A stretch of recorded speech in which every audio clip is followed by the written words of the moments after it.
ପିଲାମାନେ ତମେ ଏବେ କେମିତି ଅଛ? ମୁଁ ଆଶା କରୁଛି ତମେମାନେ ସବୁ ଭଲରେ ଥିବ। ତମେ ତ ଜାଣିଛ ବହୁତ ଦିନରୁ ଆମର ସ୍କୁଲ ବନ୍ଦ ହୋଇସାରିଲାଣି।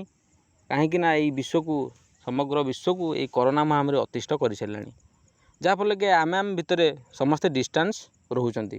ଆମେ ମଧ୍ୟ ସ୍କୁଲକୁ ଯାଇପାରୁନୁ, ତମେ ମଧ୍ୟ ସ୍କୁଲକୁ ଆସିପାରୁନାହଁ। ତେଣୁ ଏଇ ସରକାରଙ୍କ ତରଫରୁ ତମମାନଙ୍କୁ ଶିକ୍ଷା ଦେବା ପାଇଁ ଏକ ପ୍ରକାର ଯୋଜନାର କାର୍ଯ୍ୟକ୍ରମ ହେଉଛି, ଯାହାର ସଫଳ ରୂପାୟନ ଏଇ ଟିଚର ମାନେ ଆମେ ହାତକୁ ନେଇଛୁ।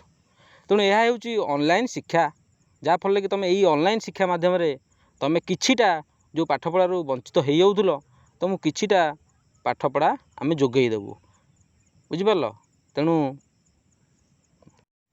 ତୁମକୁ ବର୍ତ୍ତମାନ ମୁଁ କିଛି ଫଟୋ ଦେଖାଇବି।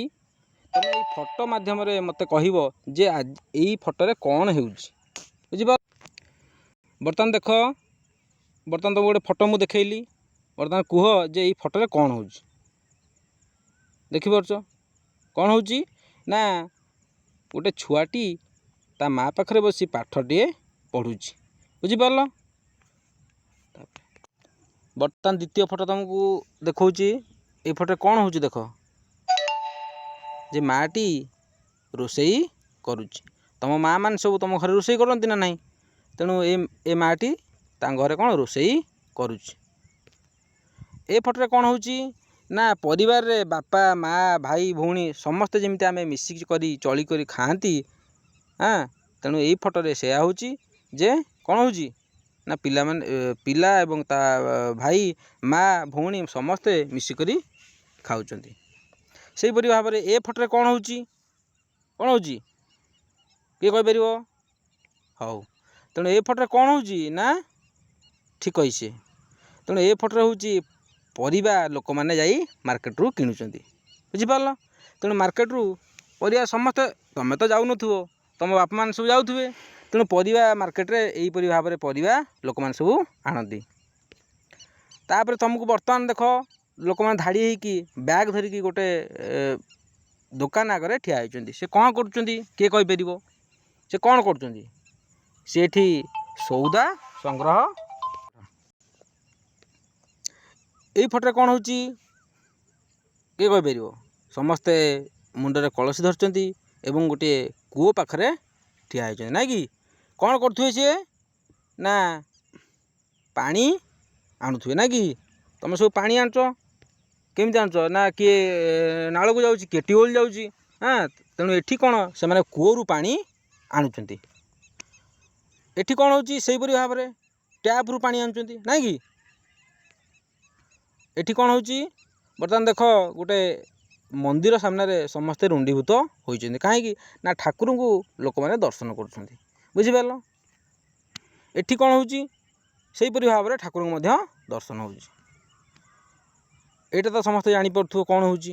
ନା ଛୁଆଟିଏ ବସିଛି। ଆମର ଯେଉଁ ଭାରତ ପ୍ରଧାନମନ୍ତ୍ରୀ ମୋଦି, ସେ କ'ଣ ଗୋଟେ କହୁଛନ୍ତି କୋଭିଡ୍-19 ବିଷୟରେ। ତେଣୁ ମା ଭଉଣୀ ସମସ୍ତେ ବସି ଘରେ ଟିଭି ଦେଖୁଛନ୍ତି। ଏଠି ତୁମେ ତ ସବୁ ଖେଳରେ ମାହିର ଥିବ। ଏଠି ଧରିଛନ୍ତି ମାନେ କ'ଣ ଜାଣିପାରୁଥିବ ନା ନାହିଁ? ହକି ଖେଳ ହେଉଛି। ଏଠି ବର୍ତ୍ତମାନ କ'ଣ ହେଉଛି ନା ତୁମେ ସବୁ ଗୋଟିଏ ଜାଗାରୁ ଅନ୍ୟ ଜାଗାକୁ ଯାଉଛ। କେମିତି ଯାଉଛ? ସାଇକେଲରେ ଯାଉଛ, ଗାଡ଼ିରେ ଯାଉଛ। ଏଠି କ'ଣ ଲୋକମାନେ ବସ୍ରେ ଯାତାୟାତ କରୁଛନ୍ତି। ତେଣୁ ବିଭିନ୍ନ ପ୍ରକାର ତୁମକୁ ଯେଉଁ ଫଟୋ ଏସବୁ ଦେଖାଇ ସାରିଲିଣି, ଏଠି ବହୁତ ପ୍ରକାର କାମ ଲୋକମାନେ କରୁଛନ୍ତି ବା ହେଉଛି। ଆଉ ଗୋଟେ ଫଟୋ ବର୍ତ୍ତମାନ ଦେଖ, ଏଠି ବର୍ତ୍ତମାନ ମାସ୍କ ପିନ୍ଧିଛନ୍ତି। ମାସ୍କ ମାନେ ଯେଉଁ ତୁମର ଯେଉଁ ରୁମାଲଟା ଗୁରେଇଛନ୍ତି, ତେଣୁ ସେ ମାସ୍କ ପିନ୍ଧିଛନ୍ତି। ବସ୍ରେ ଲୋକମାନେ ଯାଉଛନ୍ତି। ଏଠି କ'ଣ ହେଉଛି ତୁମେ ଯେଉଁ ଘରେ, ତେଣୁ ଏଠି କ'ଣ ହେଉଛି ନା ତୁମେ ଯେମିତି ଘରେ ଭାଇ ଭଉଣୀ ଏବଂ ସ୍କୁଲରେ ସହପାଠୀ ଭିତରେ ଯେଉଁ ଝଗଡ଼ାଝାଣ୍ଟି ଲାଗ, ତା'ର ଗୋଟେ ଚିତ୍ର ଏଠି ପ୍ରଦାନ କରାଯାଇଛି। ଜାଣିପାରୁଥିବ, ତୁମେ ତ ଏ ବ୍ୟବସ୍ଥାରେ ପୁରା ଅଭିଜ୍ଞ। ତେଣୁ କହିବାକୁ ତୁମକୁ କିଛି ପଡ଼ିବ ନାହିଁ। ଏଇଟା ଭଲ ଭାବେ ଜାଣିଛ ଏଠି କ'ଣ ହେଉଛି।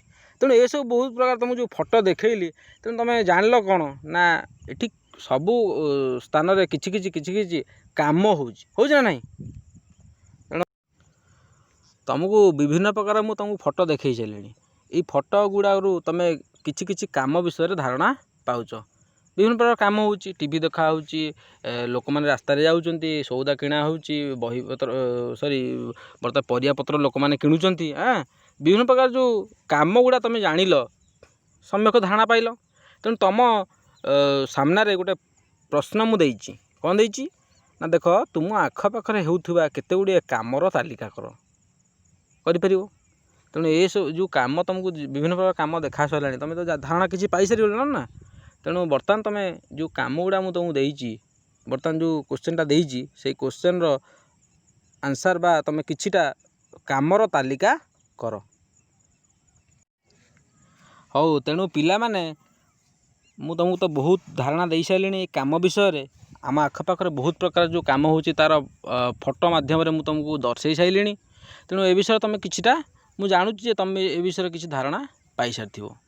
ତେଣୁ ବର୍ତ୍ତମାନ ଆଜି କ୍ଲାସ୍କୁ ଆମେ ଏଣ୍ଡ କରିବା ଏବଂ ତୁମକୁ ଗୋଟେ ଟ୍ୟାକ୍ସ ରହିଲା। କ'ଣ ରହିଲା ନା, ଯେ ତୁମ ଆଖପାଖ ଅଞ୍ଚଳରେ ହେଉଥିବା କେତେ ଗୁଡ଼ିଏ କାମର ତାଲିକା ପ୍ରସ୍ତୁତ କରିବା ପାଇଁ। ତେଣୁ ଏ ବିଷୟରେ ଆମେ ପରବର୍ତ୍ତୀ କ୍ଲାସ୍ରେ ଅଧିକ ଆଲୋଚନା କରିବା। ତେଣୁ ଯିଏ ଯେତେ ପାର ସେହି ଅନୁସାରେ କାମ ଗୁଡ଼ିକର ତାଲିକା ପ୍ରସ୍ତୁତ କରିଥିବ। ହେଲା, ତେଣୁ ଆଜି ପାଇଁ ଏତିକି, ଆମେ କ୍ଲାସ୍କୁ ଆମେ ଏତିକି ରଖିବା। ସମସ୍ତଙ୍କୁ ମୋ ତରଫରୁ ଧନ୍ୟବାଦ। ହେଲା।